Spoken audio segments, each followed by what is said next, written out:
Si la sexualité semble être la grande absente de la plupart des mouvements de développement personnel, ce n'est pas le cas dans le tantra. Pour Laurent Fontaine, psychologue, coach et facilitateur, une approche inclusive, c'est avant tout une approche qui inclut chaque aspect de notre propre vie. À travers les ateliers de tantra qu'il anime avec sa compagne Barbara, Laurent invite à la réconciliation, à la reconnexion, mais surtout à la joie et à l'épanouissement. En un mot, une invitation à vivre l'amour. Tu as choisi Complice, le podcast qui raconte et célèbre l'amour sous toutes ses formes. Bienvenue.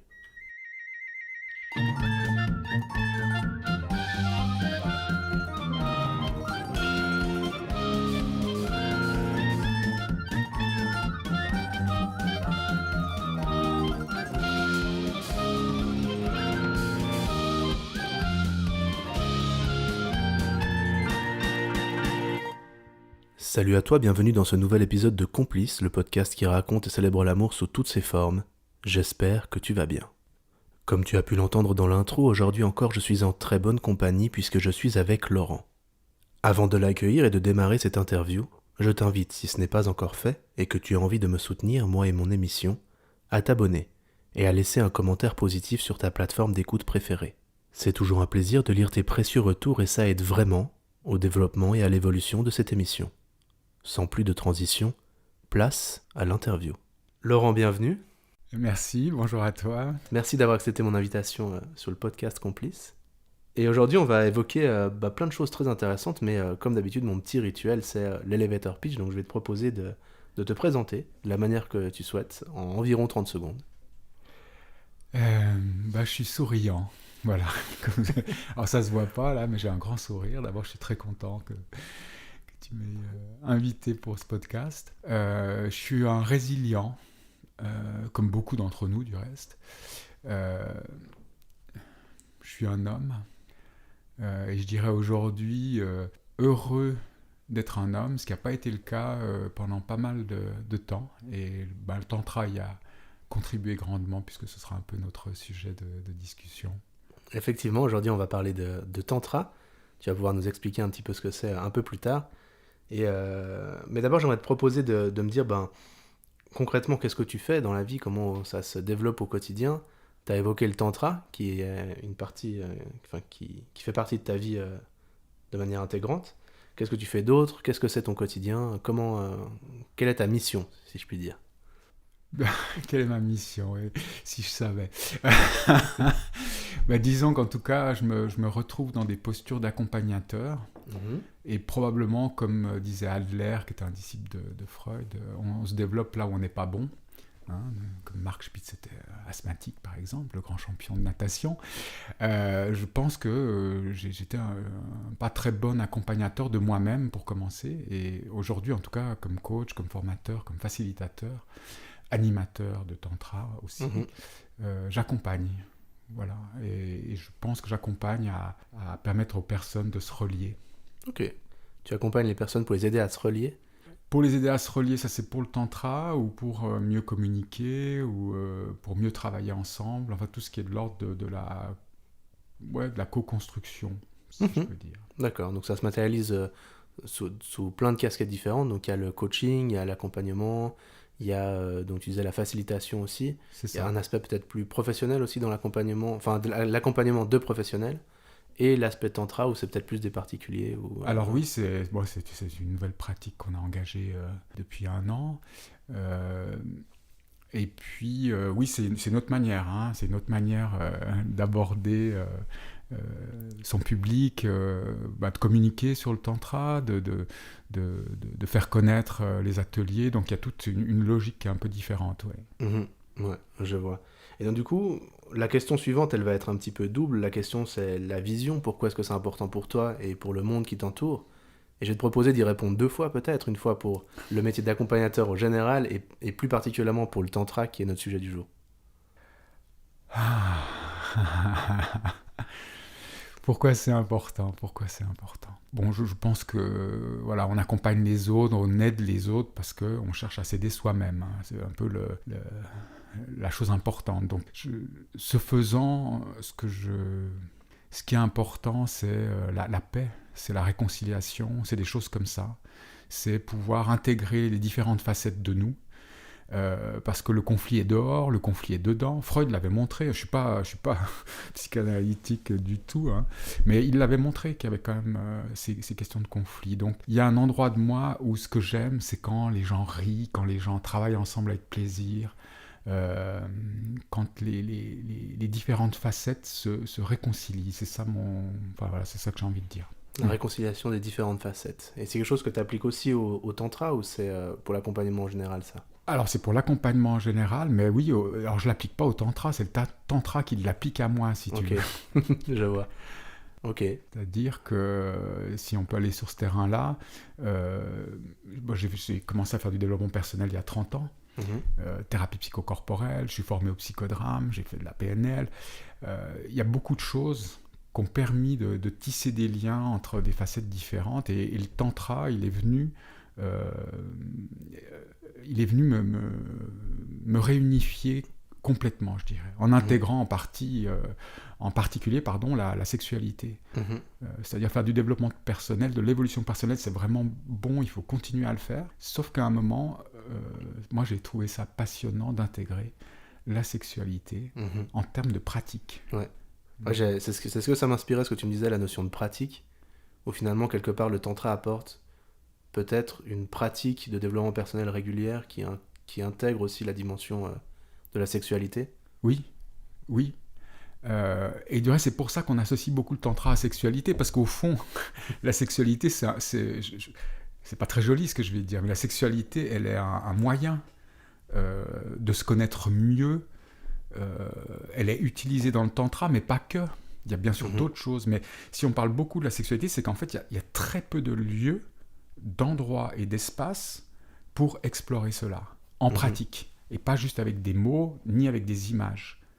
Le développement personnel, de manière générale, va engager à l'action, que ce soit dans le psychodrame de Moreno, que ce soit dans la Gestalt, enfin, on va impliquer. Là, on va faire du développement personnel, c'est une manière de regarder les choses, hein, en incluant des pratiques qui prennent en compte les parties génitales. Ok, donc peut-être, est-ce qu'on peut dire que c'est plus global que ce qu'on peut voir? Oui, alors je viens justement de dire qu'il inclut les parties génitales, parce que comme il y a peu d'endroits où on peut le faire, du coup le tantra, alors tout le monde est tantra, le sexe. Mais en fait, c'est simplement une approche qui est holistique, un peu plus que les autres, dans mon point de vue, parce que simplement, elle inclut le cœur, la tête, le sexe, les genoux, les épaules, toutes les dimensions de notre être. Ouais. Ok, super. Pour finir avec cette question de vision, la manière dont j'aime bien formuler cette question, c'est de proposer de continuer la phrase « Je vois un monde où ?» Je vois un monde où nous sommes à même de répondre à nos besoins de manière pacifique. C'est-à-dire sans avoir besoin de manipuler, sans avoir besoin de dominer. C'est ça ma vision.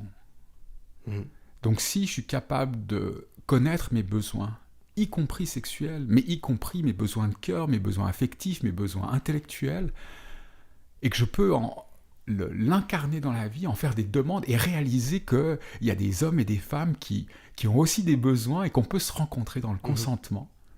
Pour moi, c'est un monde où il y a plus de satisfaction de besoins et moins de violence, moins de frustration. Plus de satisfaction de besoins et moins de frustration. Mais oui. Et gratuit. Enfin, on paye pour le tantra, c'est sûr. Et pour le développement personnel en général. Mais néanmoins, pour des choses qui sont gratuites. Ouais. Mais est-ce que finalement, moi j'aime bien dire que l'argent c'est une énergie et qu'il y a un espèce de transfert d'énergie en échange qui est valable dans toutes les relations d'ailleurs. Quand là on est autour de cette table, on discute, je suis présent, tu es présent, et on échange finalement une énergie qui n'est pas de l'argent mais qui est de la présence. Et finalement, oui, rien n'est gratuit et tout l'est peut-être. Oui, j'aime bien ta phrase. Alors évidemment, on est dans une période un peu particulière où ces questions financières, matérielles, sociales, c'est des vraies questions. Moi, je pense qu'il y a un endroit en tant qu'homme, dans la sexualité. Pendant longtemps, j'ai pensé que je devais quelque chose aux femmes. Parce que c'est comme si j'avais l'impression, et c'est peut-être pas seulement une impression, de prendre quelque chose. Jusqu'à ce que je réalise que j'étais aussi en train de donner quelque chose. Mais je le donnais mal. Je dois avouer que jusqu'à ce que je rencontre le tantra, je donnais mal. et j'ai une pensée pour mon ex-épouse, parce que c'est vrai que j'étais un amant moyen, c'est-à-dire j'étais dans une sexualité traditionnelle classique, dans laquelle en fait on donne, mais on donne peu, et on reçoit peu du coup aussi. Et est-ce qu'on donne mal quand on croit qu'on doit quelque chose? Oui, Ouais. oui, j'aime bien ta formulation. En tout cas, c'était mon cas, et je le vois aussi dans un certain nombre de situations.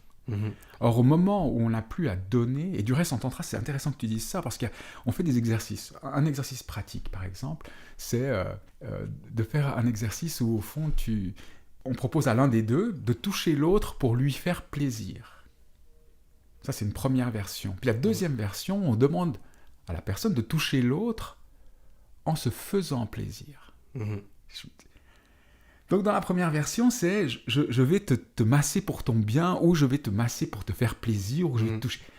Et quand on est dans cette version-là, 99% du temps, allez, 95%, ça foire. Okay. Donc effectivement, je donne pas parce que je veux donner, je donne parce qu'au contraire, je suis en contact avec moi, je suis en contact avec mon énergie, et au moment où je suis dans ce que tu parlais de la présence qu'on a tous les deux ici maintenant, quand je suis dans cette présence-là, quand ça peut circuler en moi, entre mon chakra racine, mes organes génitaux, mon bassin, mon cœur et ma tête, là je donne sans avoir besoin de donner, c'est gratuit. L'amour est là, enfin, si je peux dire. Oui, je peux le dire.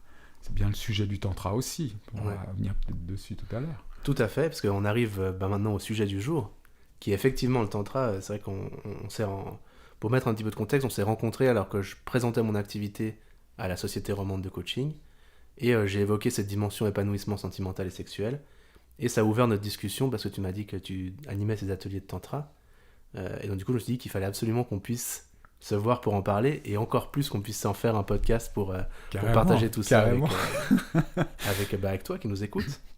Et donc du coup on va parler du tantra, et j'aimerais que tu me présentes un peu ce sujet qui est surtout le tien, et que tu me dises, pas forcément dans l'idée de donner une classe ou un cours sur le tantra, mais plus ton expérience de la chose, et comment toi tu le comprends, comment tu en fais l'expérience, et qu'est-ce qui t'apporte peut-être. Alors il y a plusieurs choses, effectivement. Il y a un côté qu'est-ce que le tantra, qu'est-ce qu'il apporte, et puis alors je vais peut-être commencer par mon expérience d'homme par rapport au tantra. Donc j'ai fait du tantra quand j'avais 25-26 ans, mais ça c'était il y a longtemps, et j'ai repris il y a quelques années, enfin plus que quelques années, par un tantra homme en fait, et j'y étais un petit peu à reculons. Alors il y a des circonstances pour lesquelles je me suis retrouvé là, j'ai pas le temps de les évoquer. Mais donc je vais à 40 hommes, il y avait 40 hommes. Alors je suis parti là avec la peur d'être violenté, abusé, enfin j'avais toutes les peurs, qui sont des peurs souvent, qui peuvent être des peurs de femmes ou d'hommes, à propos de situations où on va se retrouver en contact physique, éventuellement avec de la nudité. Et dans ce tantra homme, j'ai vécu une expérience que je vais te décrire qui est presque banale si tu veux. Je me suis retrouvé la tête contre le buste d'un homme plus jeune, et je me suis mis à pleurer. J'étais pour la première fois de ma vie, si tu veux, en contact avec un homme et en sécurité. Voilà. Ça a l'air... je sais pas à quoi ça a l'air, mais ça c'était important. Je me suis retrouvé dans le contact physique avec un homme en sécurité, parce que dans mon histoire, il y a eu de l'insécurité autour du comportement de mon père en particulier. Donc j'ai développé une insécurité par rapport aux hommes. Et là, sécurité. Deuxième chose, c'est que je peux masser un homme, être massé par un homme, et que je vais pas mourir. La plus grande peur de mon père, mais c'était fou quoi. Moi, il faut que je raconte ça quand même, c'est dingue quoi. Mon père nous acceptait tout. On pouvait voler, on pouvait faire des bêtises, et je leur remercie pour ça, parce que quand même, je avais plein de gratitude. Mais il y a un truc qu'ils pouvaient pas supporter, ça leur est rendu fou, ils nous auraient peut-être tués, se seraient peut-être suicidés, c'était être homosexuel, être pédé. Donc moi, je suis avec ça dans ma tête. Je veux dire, je pouvais pas faire autrement, c'est rentré dans ma tête. Et là, tout d'un coup, je réalise qu'il y a une grande différence entre mon orientation sexuelle et le fait d'être en contact avec un homme. Et encore une fois, deuxième chose, je découvre de la sécurité, de la tranquillité. Pourquoi ? Parce que dans le tantra, en permanence, et c'est ça une des choses. Et une femme disait récemment, elle disait, moi le tantra, ce que ça m'a apporté, c'est oser dire non. Savoir dire non, savoir poser des limites. Au moment où je sais dire non, je sais poser des limites, alors je peux aller explorer. Ouais. Si j'ai pas ça, et c'est le rôle des animateurs de tantra. Alors après, il y a différentes... mais c'est le rôle des animateurs de tantra, ou c'est comme ça que je vois ce rôle-là, et que je l'incarne avec Barbara, quand on est dans cette animation-là, c'est de créer un espace dans lequel tu puisses explorer des choses que tu n'as pas l'habitude d'explorer en sécurité. La sécurité, elle vient d'une part des animateurs, mais pas que. Elle vient parce que on transmet aux participants, aux participantes, le fait de se réapproprier, ça paraît banal, notre souveraineté. Notre souveraineté. Donc dans ce tantra homme, je découvre ma souveraineté en fait. Donc j'en ressors avec des libérations énergétiques, avec la rencontre de mes frères, positive, constructive et dans la puissance. Ouais. Pas une puissance masculine qui va dominer, qui va pénétrer, qui va abuser. Je ne suis pas abuseur, je ne me confonds pas avec tous ces abuseurs, mais dans ce masculin-là, il y a ça qui est quand même dans l'air en termes d'archétype. Et là, je sors de là, je me dis, waouh. Et j'ai enchaîné après avec un stage mixte, et je dois dire qu'après la rencontre des femmes, après ce stage homme, waouh. Ouais. Est-ce que ça intensifie l'expérience que tu as pu faire du tantra mixte, d'avoir d'abord expérimenté ça Ah c'est sûr, c'est sûr. En fait, j'ai réalisé que pendant longtemps, mon masculin, c'était au travers du regard de la femme que je me sentais homme, parce que, et encore c'était le cas dans le tantra, et ça a été le cas, et j'en suis reconnaissant, de l'amour de la femme pour moi en tant qu'homme me fait homme. Et là, ce qui a changé, c'est que je me suis rendu compte, et aussi parce que je participe à des groupes d'hommes, des nouveaux guerriers, je suis homme aussi parce que je suis avec mes frères. Donc il y a deux zones, papa-maman, j'ai l'impression, j'ai envie de le dire comme ça, mais il y a deux zones desquelles on se construit comme homme ou comme femme du reste. Mais oui, ça a changé, parce que quand je suis venu, j'étais un peu plus tranquille, un peu plus confiant. J'avais moins besoin d'être validé par les femmes dans le fait que je sois un bel homme, un homme sain, un homme généreux. Enfin, je pourrais te sortir toute une série de qualités auxquelles je crois aujourd'hui, alors que c'était impossible d'y croire avant. Quelque part, le stage homme, si j'entends bien, il t'a réconcilié avec le masculin dans une dimension qui n'a... C'est vrai qu'en 2020, quand on entend masculinité ou quand on entend virilité, il y a souvent toxique qui vient pas très loin derrière. Et donc du coup, ça t'a réconcilié avec la masculinité, la virilité dans ce qu'elle a de plus noble. Et donc du coup, ça t'a permis d'avoir un rapport aussi différent après avec les femmes que tu as pu rencontrer, soit dans ta vie, soit dans ta pratique du tantra. C'est ça que j'entends ou... C'est ça, complètement. Tu écoutes avec attention. C'est absolument ça. Ok, super. Et comment ça se passe d'apprendre le tantra? Parce que moi, c'est vrai que c'est un sujet qui m'est assez étranger. J'ai un peu exploré ce qu'on appelle le sex Tao, qui est pas très éloigné du tantra, je crois, mais de manière très personnelle, dans mon rapport à moi, notamment dans la transformation de mon rapport à ce que pourrait être la sexualité en solo, avec la pornographie, etc., et d'avoir une vie sexuelle et une utilisation de l'énergie sexuelle très différente, en bannissant notamment le porno de ma vie, par exemple, en changeant mon rapport à la masturbation. Et du coup, je me suis intéressé un petit peu au tantra, j'ai cherché à lire un peu des textes, etc. Et j'ai l'impression que ce qui ressort, c'est un rapport de maître à élève très sacré et un peu unique. Comment ça se passe d'apprendre le tantra Comment t'as fait? Quel est ton voyage à toi? Comment toi t'as appris le... Comment t'as initié ce voyage-là, quelque part? Il y a beaucoup de choses dans ce que tu viens de dire. Il y a un endroit, c'est à propos du bannissement du porno. Et je trouve intéressant, moi j'ai consommé du porno quand j'étais ado, jeune adulte, passablement, mais en même temps j'avais des relations, j'avais des amoureuses, j'ai eu des relations qui ont duré. Et puis j'en ai reconsommé sur la deuxième partie de la vie de couple que j'ai eue, qui a duré longtemps. De manière ponctuelle comme ça, et j'ai eu la même chose que toi, c'est-à-dire à un moment donné je me suis dit mais c'est pas possible, la vie est généreuse. Je ne sais pas ce qui s'est passé exactement. La vie est généreuse, il y a du monde, il y a des gens, il y a des femmes, des hommes. Arrête de consommer ton énergie à cet endroit-là, quoi. Pourquoi ? Parce que quand tu vas sur le porno, alors c'est un peu différent de la masturbation, mais la masturbation porno, c'est vraiment le cycle classique, stimulation, excitation, décharge, éjaculation, décharge, pour les hommes en tout cas. Il y a des femmes qui ont une sexualité qui peut être assez similaire à ça, hein. On va dire une sexualité yang, dans le côté ombre. Et cette énergie, effectivement, on peut en faire autre chose. Et tout le propos du tantra, entre autres, tu vois, je respire comme ça, c'est de relier cette énergie et de la faire circuler, de la faire circuler. Il y a une phrase de Margot Anand, qui est une des pionnières du tantra, ce qu'on appelle en fait en Europe du néo-tantra, mais du tantra depuis les années 70-80, c'est entrer dans le désir et y rester. Entrer dans le désir et y rester.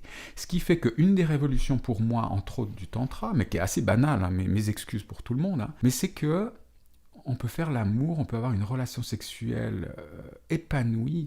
Là, je parle pour les hommes, hein, je m'adresse à toi, l'homme, mais tu le sais peut-être déjà, sans éjaculation. Alors, qu'est-ce que ça change ? Ça change que pour moi, qui est quand même... qui n'est plus 20 ans, et je suis j'ai la cinquantaine, bien tassé, avec plaisir et avec joie, de me retrouver aujourd'hui avec plus d'énergie que j'en avais à 20 ans. En tout cas, dans ce champ-là. Pourquoi ? Parce que je peux utiliser cette énergie, et au lieu de la décharger, c'est de l'utiliser pour faire durer, mais pas pour faire durer. Au moment où on décide on garde l'éjaculation, hein, ça peut être quelque chose de très bon dans la relation amoureuse, il ne s'agit pas de la bannir.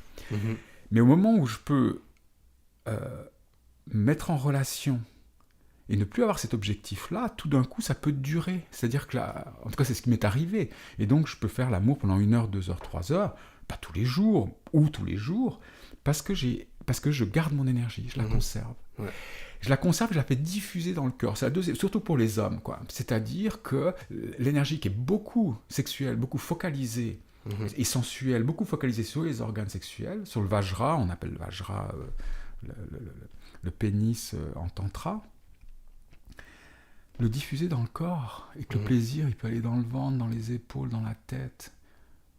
Il peut circuler entre les chakras. Alors les chakras, c'est une représentation, on peut croire que ça existe ou pas, peu importe, mais c'est une représentation intéressante parce que le chakra racine qui se trouve au niveau du plancher pelvien, le chakra sacré dans le ventre, le cœur, la tête, l'idée qui est là, c'est de ne pas concentrer toute l'énergie dans le bassin et de la décharger, mais d'utiliser cette énergie pour la diffuser dans le corps. Il y a 2 choses là dans ce que tu dis. C'est vrai qu'il y a cette notion de concentrer l'énergie à un endroit qui est toujours le même. Et pour terminer avec le porno, il y a en plus de cette concentration à un endroit unique, une projection des sensations sur un support externe à nous. Complètement. Alors que c'est vrai qu'il y a débat sur est-ce que c'est cool de se masturber ou non, mais quand on se masturbe sans projection visuelle, on reste à l'intérieur de nous, on travaille avec nos sensations, avec nos souvenirs, avec notre mémoire, avec notre imagination, et ça reste à l'intérieur de nous. Après, l'exercice effectivement intéressant, c'est de pouvoir diffuser cette énergie dans tout le corps. Et par rapport à l'éjaculation, il y a quelque chose chez l'homme qui s'appelle la dépression post-coitum. Complètement. Qui est le pendant un peu moins violent de la postpartum qu'on peut connaître chez la femme, et qui est en fait, ma mission est accomplie, ma vie n'a plus de sens. Et si on prend la mission à l'échelle humaine de reproduction, effectivement, l'homme, une fois qu'il a éjaculé, a fini son travail de production, et du coup, il perd un peu le sens. Et c'est pour ça que généralement, on a cette sensation des fois d'un peu de dégoût de nous-mêmes ou de petites dépressions, quoi, qui durent fort heureusement pas très longtemps. Surtout si on s'endort, tu vois.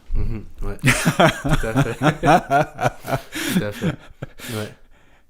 Ouais, c'est très joli ça, et c'est vrai que c'est complètement... Et j'aime bien, hein, parce que c'est vrai qu'au fond, la fonction sexuelle, avant tout, c'est le cœur de la vie, hein, d'abord au niveau de l'énergie, et puis au fait que son utilité, c'est la reproduction. Et dans le tantra, quand on parle de sexualité sacrée en particulier, on amène d'autres dimensions, celles que tu viens d'évoquer à demi-mot, si je peux dire, mais de sortir effectivement de ce scénario dont tu viens de parler, avec cette pour les hommes en tout cas particulièrement, hein, c'est cette dépression post-coïtale, c'est qu'en fait c'est l'occasion, quand je porte cette énergie-là, de rencontrer l'autre. Hein. Beaucoup de pratiques en tantra se font les yeux dans les yeux. Beaucoup de pratiques, hein, beaucoup. Que ce soit dans le massage tantrique, que ce soit dans, comme je disais tout à l'heure, hein, comment est-ce que tu aimerais être touché, comment est-ce que tu aimerais me toucher, comment, si on va faire un exercice de respiration, justement, avec mouvement du bassin. Donc il y a toutes ces pratiques-là qui viennent permettre de faire autre chose que la reproduction. Et puis cette dimension sacrée qui est qu'évidemment, dans ces énergies-là, quand on fait l'amour en durée, en connexion, hein, c'est vraiment le cœur du tantra, c'est la connexion. C'est-à-dire que par rapport au porno, ou par rapport à une sexualité, je dirais, reproductive ou animale, hein, mais avec tout le respect que je vais y mettre, la connexion au cœur, l'ouverture du cœur, la connexion à l'âme, une sexualité où je fais l'amour à l'autre, où l'autre me fait l'amour, où on ne sait plus qui fait l'amour à qui, et où on est complètement là, en entier. En entier. Et donc, dans le tantra, il y a, pour moi, en tout cas, une partie, c'est une pratique de connexion, de conscience. Hein, on parle beaucoup de Shakti et Shiva, hein, et Shiva et Shakti, de Dieu et déesse. Shiva symbolisant la conscience et Shakti, la vitalité, l'énergie. Donc, pour aller à ton point qui était... voilà, effectivement, ce qu'on cherche à faire, c'est à transformer. C'est pas à transformer, c'est à élargir, au fond, l'expérience sexuelle pour l'amener dans l'amour, en fait. Ouais, il y a une dimension, j'ai l'impression, très sacrée, presque spirituelle de la sexualité, un rapport très différent, qui est ni mieux ni moins bien que la sexualité reproductive, mais qui est juste une expérience du corps et peut-être même de l'âme tout à fait différente, et qui va chercher des sensations et une conscience, une énergie différente, ailleurs peut-être. Oui, enfin une énergie à laquelle on est connecté, hein, qui est plus large que le corps, qui va impliquer le cœur, on l'a dit, l'esprit, et puis après ça va plus loin. Moi je ne suis pas un spécialiste de ça à décrire avec les mots. Par contre, parce que le tantra c'est avant tout une pratique, c'est avant tout des expériences que chacun fait, chacun a son chemin de tantra en quelque sorte, mais c'est vrai que la dimension spirituelle, alors moi je la mets pas trop en avant parce qu'en fait elle est là, elle est là. Mais je pense, en tout cas en tant qu'animateur de tantra, pour moi, et parce qu'aussi je suis psychologue, formateur, donc j'ai cette vision vraiment que c'est une magnifique approche d'évolution personnelle, de développement personnel, mais la dimension spirituelle est présente. J'aime pas trop en parler ou la mettre en avant parce que je trouve parfois elle est très dévoyée. C'est-à-dire qu'en fait, il ne faudrait pas se cacher non plus derrière la spiritualité pour dire qu'il n'y a pas la sexualité. Donc vraiment, il y a la sexualité est là, le cœur est là, et la spiritualité. Quand je fais l'amour avec l'autre, que l'autre fait l'amour avec moi, qu'on se retrouve dans des zones énergétiques assez élevées, c'est-à-dire que c'est une question de durée aussi un petit peu, mais qu'on est dans la respiration. Alors les 3 clés du tantra de Margot Anand, elle est comme ça, toi qui écoutes, tu vas pouvoir te mettre en pratique tout de suite, c'est le son, le mouvement et la respiration. Faire du son. Tu vois, dire à l'autre, donner du feedback à l'autre. Mais c'est vraiment tout simple. Hein. Mais on ne nous l'a pas appris. Il n'y a pas d'éducation à ça. Tu regardes un film porno, tu ne peux pas voir une éducation à ça. Mais donc faire du son et puis dire, oui, c'est bon, continue. Ou bien, un peu moins fort, un peu plus vite. C'est-à-dire commencer à parler avec douceur dans la communication intime. Waouh. Et les mouvements. Pour te dire un exemple, le massage tantrique, qui n'a pas de protocole en fait, même si certains le protocolisent, etc. Mais qui n'est pas un massage sexuel. C'est-à-dire qu'on va inclure la sexualité, l'organe sexuel, c'est-à-dire qu'on va masser le ventre, masser le sexe, masser le genou, masser la tête, de la même façon, en mettant de l'amour au bout des doigts, pour le faire très court. Mais c'est pas un massage sexuel dans le sens où on va pas aller stimuler les parties sexuelles. Parce qu'on n'a pas besoin de faire ça dans le tantra. On n'a pas besoin de faire ça. Intéressant. C'est intéressant la séparation, enfin, la manière dont tu parles de la dimension spirituelle du tantra et la manière dont ça peut être une excuse pour certains pour occulter un peu la dimension sexuelle. C'est vrai que par exemple, ce qu'on entend souvent par rapport à la comparaison entre le sextao et le tantra par exemple, c'est que souvent le sextao met beaucoup plus les mots de manière crue sur les choses et c'est moins, on va moins utiliser des mots un peu symboliques ou détournés pour parler des organes génitaux, de sexe, etc. On appelle un chat.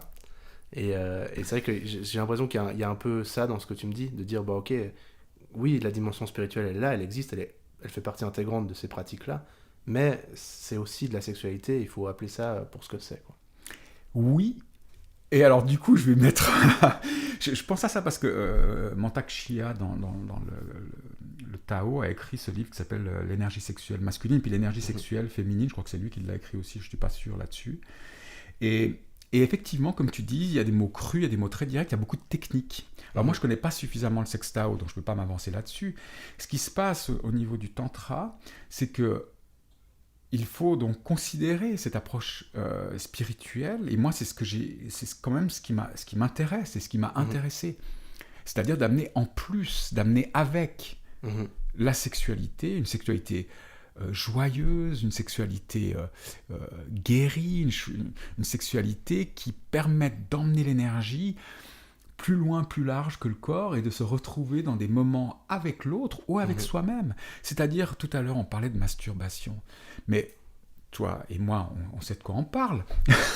Là, je suis sur la dimension masculine et je pense qu'il y a des choses valables aussi pour les femmes, mais je vais rester sur mon terrain. Mais on peut se masturber, comme tu disais tout à l'heure, en projetant à l'extérieur, en s'excitant, en se déchargeant. Mais on peut se masturber avec amour de soi, amour de son corps, amour de son sexe. Et je pense que l'amour, en tout cas au tantra, quand même, c'est cette dimension qui est très importante du cœur, et ensuite cette dimension spirituelle c'est un travail de conscience et de vitalité. C'est un boulot pourquoi les gens vont venir au tantra. Alors il y a plein de raisons, on peut en reparler, mais c'est un boulot pour reconsidérer, pour reconnecter sa vitalité et faire un travail de conscience. Quand est-ce que je dis oui, que je dis non? Comment est-ce que je peux aller dans les franges du tapis? Comment est-ce que je peux prendre des risques dans l'intimité avec l'autre? Et les pratiques de tantra, c'est des pratiques qui invitent à rencontrer l'autre et soi-même, dans l'intimité. Certains disent même, le tantra, en fait, c'est une rencontre avec soi, où l'autre va être, avec moi, un moyen d'être en conscience de ce qui se passe chez moi. Et comme les deux sont dans ce même état, avec cette même intention, bah ça marche très bien, vu qu'il n'y a pas... Dans l'idéal. Mais t'as raison. Mais oui, c'est ça. C'est-à-dire que si un tantrika, une tantrika se retrouvent ensemble, effectivement, ils vont avoir cette conscience que c'est pas l'autre qui va m'apporter la satisfaction. L'autre, on va jouer ensemble. Moi, j'ai retrouvé dans le tantra, ce que ça m'a permis, c'est de retrouver avec ma partenaire féminine qui a fait son boulot, son travail, qui a un travail souvent de guérison pour les femmes, pour les hommes aussi, je le pense, mais pour les femmes en particulier, qu'on puisse se retrouver avec l'innocence de l'enfant, se retrouver en tant qu'adulte, mais de jouer dans la sexualité avec légèreté, plaisir, et que ce soit un terrain de jeu. Où il faut aller vers l'orgasme, il faut aller vers la pénétration. Ben oui, nous les hommes, c'est vrai, faut le dire. C'est pour ça que la spiritualité est importante. Mais qu'il y a aussi notre corps qui est là, notre organisme, notre archaïsme, qui fait qu'en tant qu'homme, je le pense, la pénétration reste un endroit qui intéresse, qui nous intéresse. Mais il n'y a pas que ça. Mais il y a aussi ça. Tout à fait. Ouais, je vois. Est-ce qu'il y a d'autres choses qui te paraissent importantes à parler, à dire sur le tantra en termes d'apprentissage, en termes de pratique, en termes sur qu'est-ce que c'est le tantra? Tu disais, ça a énormément de définitions. Tu as partagé ta vision, ton expérience de la chose. Est-ce qu'il y a un point important sur lequel porter son attention? Si on est intéressé au tantra, qu'on a envie d'explorer tout ça, à quoi est-ce qu'il faut faire attention? Comment s'y prendre quelque part? Alors, là, il y a plusieurs choses, donc je vais répondre à ta question. Il y a dans le monde francophone, en tout cas français, suisse roman, Belgique, je ne connais pas bien le Québec non plus, mais il y a on trouve, il y a des figures du tantra qui sont connues, qui publient, qui animent, donc après on va faire son choix un petit peu. Alors, moi j'ai été formé dans l'école Sky Dancing, qui a été fondée par Margot Anand, et voilà, qui donne un certain cadre, un certain contexte aux propositions que je vais faire. Ou que tous les animateurs de tantra. Donc il y a des figures de tantra. C'est un peu comme le choix d'un thérapeute, j'ai envie de dire. C'est-à-dire, il faut se renseigner, regarder, sentir si on est en vibration, et puis aller faire l'expérience. Dans le néo-tantra, enfin, on parle toujours de tantra, mais en fait, il s'agit de néo-tantra. Dans ce néo-tantra occidental, la plupart du temps, il y a quelques règles qui s'appliquent. Entre autres, je le dis un peu de manière crue, mais mes excuses, c'est un peu froid comme ça, mais c'est important, c'est que dans ces stages-là, on va faire des pratiques et que la règle qui prévaut, c'est pas de pénétration. Alors, ça a son importance parce que quand on va se retrouver dans une pratique, notre corps peut nous emmener quelque part, mais peut-être que notre cœur n'a pas envie d'y aller, mais que le corps est peut-être plus fort, ou que notre tête, elle dit, mais qu'est-ce qui se passe ici ? Bon, on a ces 3 niveaux, il y en a plus que ça peut-être, mais il y a ces 3 niveaux de décision. Pourquoi je parle de ça ? Parce qu'il y a du risque dans le tantra. Comme on va aller faire des pratiques de contact, que ce soit habillé ou nu, c'est pas important ça, mais des pratiques de contact, on peut aller toucher à des zones de vulnérabilité, de traumatisme. Donc on a besoin d'être avec des gens qui font un boulot, j'allais dire sérieux, mais qui prennent ça en compte et donc qui mettent un cadre de sécurité. Donc il faut que vous, quand tu choisis d'aller suivre un stage, d'en parler avec des amis, de regarder sur internet, voilà, ou de demander à ceux à des gens de référence qui peuvent nous orienter vers ces personnes. Ça, c'est la première chose. Puis la deuxième, c'est vraiment que le tantra, certains disent que c'est une école de déconditionnement. Moi, j'aime bien ça. C'est une école de déconditionnement. Mais pas seulement sexuelle. C'est, évidemment, à travers la sexualité, c'est une métaphore. Et donc, d'y aller avec sa souveraineté. C'est-à-dire, tu vas faire du tantra et tu restes avec toi. Et tu dis oui et tu dis non. Il y a une pression à un moment donné, par exemple dans certains stages, autour de la nudité. Mais ça ne se fait pas comme ça le premier jour. Il y a des gens qui font ça très très bien. Au 3e jour, on est ensemble et puis à un moment donné, la nudité va être proposée. Et bien là, il y a des gens qui vont garder leurs sous-vêtements. Il y a des gens, voilà, le conseil, la recommandation, c'est tu restes avec toi, tu dis oui, tu dis non. Ça, c'est une sécurité. Voilà, j'ai envie de dire ça. Donc, quoi qu'il se passe, tu restes complètement souverain de toi-même. C'est ça. Et il ne faut pas se sentir obligé de faire des pratiques que tu n'as pas envie de pratiquer. C'est ça. C'est OK. Et tu peux partir en toute sécurité dans ce voyage-là. Sachant que toute sécurité est forcément exagérée, c'est-à-dire on va partir en sécurité dans le voyage. Et alors j'aimerais te dire une petite chose là-dessus, parce que j'ai beaucoup aimé ça d'un des grandes figures du tantra en France, qui utilise cette métaphore, c'est pas le seul, c'est une métaphore du tapis, c'est-à-dire, et toi qui écoutes, je pense que tu vas vraiment comprendre cette histoire-là, c'est-à-dire que ce qu'on cherche, c'est à prendre des risques. Mais pas trop. Okay.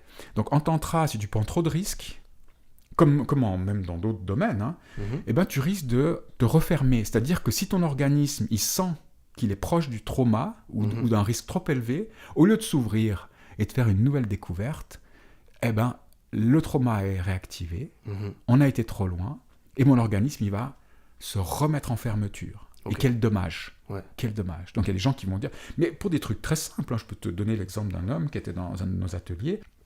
Il a fait une pratique et puis dans les feedbacks, la femme lui a dit, mais en fait tu évoques une figure plutôt paternelle et tout. Et lui, il a pris ce feedback alors qu'au fond, chacun de nous peut comprendre que l'autre projette sur nous, mais lui il l'a pris au 1er degré. Il a dit plus jamais le tantra. Okay. Bon voilà. Donc c'est-à-dire pour lui ça a réactivé quelque chose de douloureux. On n'a pas eu le temps, il n'a pas souhaité en parler, aller plus loin que ça. Mhm. Donc, on est en toute sécurité, mais pas tout à fait, parce qu'on cherche à prendre des risques. Ok, je vois, ouais, tout à fait. Bon, pardon. Et tu parlais tout à l'heure que tu en parlais avec des amis, par exemple, qui te demandaient des recommandations. Je sais qu'en thérapie, en coaching, on évite d'accompagner des gens qu'on connaît, ou qui sont trop proches de nous. Par rapport au tantra, comment ça se passe? Est-ce que ça t'arrive d'avoir des amis qui viennent suivre tes ateliers? Est-ce que tu vas plutôt préférer les rediriger ailleurs? Qu'est-ce que c'est un peu les cadres? Je n'y ai pas réfléchi comme je l'aurais fait en tant que thérapeute ou en tant que coach, mais je suis plutôt plutôt coach, je dirais, dans l'approche, plutôt accompagnateur, parce que le tantra, c'est pas de la psychothérapie. Mhm. Ça a des effets thérapeutiques considérables, de la même manière que la méditation a des conséquences thérapeutiques considérables. La pleine conscience n'est pas une psychothérapie, et en même temps, elle peut, comme Vipassana, etc. Pour répondre à ta question, en tout cas dans ma pratique, les amis sont venus. D'accord, très bien. Ouais. Ok. Ouais. Parce que, en fait, je crois qu'ils viennent, parce que justement, il y a cette question de sécurité, parce qu'ils me connaissent, ils connaissent mon histoire, ils connaissent mon engagement là-dedans, et puis ils disent, toi, j'ai confiance en toi. Et peut-être il y en a d'autres qui disent, j'ai pas confiance en toi, Laurent Fontaine. Hein. Ouais. Non, surtout pas. Mais il y en a qui disent oui. Okay. Et j'ai une amie qui dit, mais parce que c'est toi, je viens. D'accord. Donc oui. Ok, intéressant. Et on va arriver du coup à la suite de notre interview, et je vais te proposer de partager avec moi et avec nous tous 3 apprentissages qui t'ont particulièrement marqué dans cette exploration du tantra et que tu as envie de partager. Tu vois, je note 1, 2, 3. Parce que j'ai envie de dire en tant qu'homme, j'ai envie de dire par rapport aux femmes. Alors après, on peut ajouter que le tantra, au fond, n'est pas genré, mais il est genré dans son histoire, dans sa symbolique. Shiva, Shakti, la conscience, la vitalité, chez le yang, la conscience, chez le yin, la vitalité, l'énergie. Bon, en résumé, en tant qu'homme, 3 petites révolutions. Première révolution dont on a déjà parlé, dont je ne vais pas m'étendre, c'est le fait que faire l'amour ne consiste pas à aller vers un orgasme. Il y a bien sûr, on parle de multi-orgasme du reste, justement dans le Tao ou dans le Tantra. Voilà. Donc on peut vivre quelque chose de différent qu'aller vers un orgasme, mais on peut étaler, agrandir l'espace de jeu sensuel, sexuel et d'amour intime. Deuxième, sous le point de vue de l'angle de l'homme, c'est dont j'ai parlé tout à l'heure aussi, c'est que ma puissance n'est pas dans mon érection. Elle est dans mon ventre. Et ça, je l'ai découvert dans une pratique qui s'appelle la pulsation tibétaine. Je me suis retrouvé avec... donc là, la femme était son ventre sur le mien. Moi, j'étais couché sous la femme. Et tout d'un coup, j'ai senti la chaleur et l'énergie qui venaient de mon ventre. Pas de mon sexe. Voilà. Donc ça, c'est un apprentissage important parce que ça a une conséquence après sur mon rapport à la femme. Je peux envoyer de l'énergie. Je peux envoyer de la force. Ce qui peut faire mal, c'est quand c'est à travers mon érection et que je ne fais pas attention. Ça peut faire mal. Mais quand c'est à travers mon ventre, je peux envoyer toute l'énergie. Ouais. Et la femme aussi, bien sûr. Deuxième apprentissage, c'est par rapport aux femmes, on n'en a pas parlé beaucoup, parce que moi j'ai appris beaucoup dans un stage de tantra, et moi j'y tiens, en tout cas dans nos animations, il y a la parole aussi. La parole des hommes, la parole des femmes. Mais c'est jouissif la plupart du temps. Quand on demande, quand les hommes posent des questions aux femmes, quand les femmes posent des questions aux hommes, des moments c'est chaud en plus, parce qu'il y a des réponses qui nous heurtent, parce qu'on voit les conceptions, tu vois, l'état de maturité masculine, l'état de maturité féminine. Alors, je vais prendre un petit exemple. Et c'est une révolution de nouveau en tant qu'homme. J'ai découvert qu'il pouvait y avoir pénétration sans érection. Et en réalité, c'est pas vraiment une pénétration, c'est plutôt que le sexe, la yoni de la déesse avec qui je me trouvais,